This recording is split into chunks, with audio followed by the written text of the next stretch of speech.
বাঘেরহাট এলাকায় নিশ্চিত করেন। পরবর্তীতে র্যাব ৩ এবং র্যাব ৬ যৌথ আভিযানিক দল কর্তৃক বাগেরহাট জেলার সদর থানাধীন সিংগা এলাকায় অভিযান পরিচালনা করে হোটেল কর্মচারী মিলন মল্লিককে গ্রেফতার করা হয়। প্রাথমিক জিজ্ঞাসাবাদে গ্রেফতারকৃত আসামি মোহাম্মদ মিলন মল্লিক জানায় তিনি ভিক্টিমের পিতা। হোটেল কর্মচারী হিসেবে তার বিভিন্ন সময় হোটেলের কাজে ভিক্টিমের বাসায় আসা যাওয়া করতেন। উল্লেখ্য, গত ৭ জানুয়ারি ২০২৬ তারিখে ভিক্টিমের বাবা, মা এবং ভাই জমি সংক্রান্ত কাজে হবিগঞ্জে যান এবং হোটেলে কর্মরত অন্য ৩ জন কর্মচারীও হোটেল বন্ধ থাকায় ছুটিতে গমন করেন। ছুটিতে না যাওয়া হোটেলের একমাত্র কর্মচারী হিসেবে মালিকের অবর্তমানে মিলন মালিকের বাসা হতে 2 বেলার খাবার আনা নেওয়া করতেন।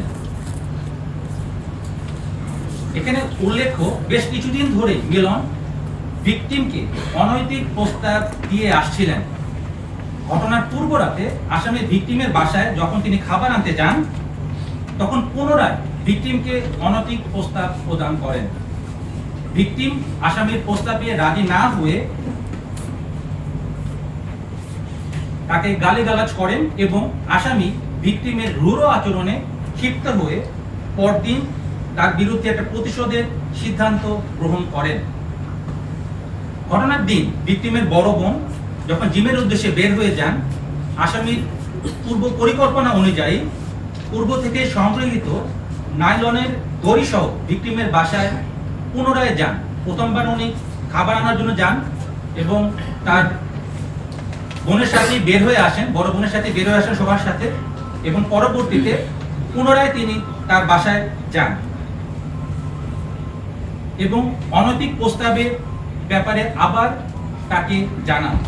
আসামির অনৈতিক প্রস্তাবে রাজি না হওয়ায় ভিকটিমকে এক পর্যায়ে ধস্তাধস্তির এক পর্যায়ে তাকে পিছন থেকে লাইলনের দড়ি দিয়ে তার গলায় শ্বাসরোধ করে তাকে হত্যা করার চেষ্টা করেন। পরবর্তীতে ভিকটিমের চিৎকার চেঁচামেচি লোক সমাগম হওয়ার ভয়ে রান্নাঘরে থাকা বটি দিয়ে আসামি ভিকটিম গলা কেটে হত্যা করেন। হত্যাকাণ্ডের পর ঘটনাস্থল হতে দ্রুত তিনি পালিয়ে যান এবং যাওয়ার পূর্বে বাসার বিভিন্ন আসবাবপত্র তল্লাশি করে নগদ অর্থ নিয়ে যান।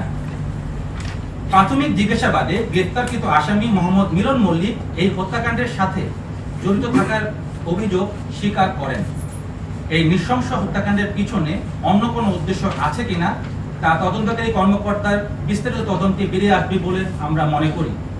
আমরা আসামির সাথে একটা ব্যাগ পাই এবং ব্যাগে অন্যান্য কাপড় চোপড়ের সাথে ওই দিন যেই কাপড়টি উনি ব্যবহার করেছিলেন, কালো প্যান্ট এবং নীল গেঞ্জি এবং একটি হুডিটা আমরা পাইনি, বা কালো প্যান্ট এবং একটি নীল গেঞ্জি আমরা আসামির কাছ থেকে উদ্ধার করতে সক্ষম হই।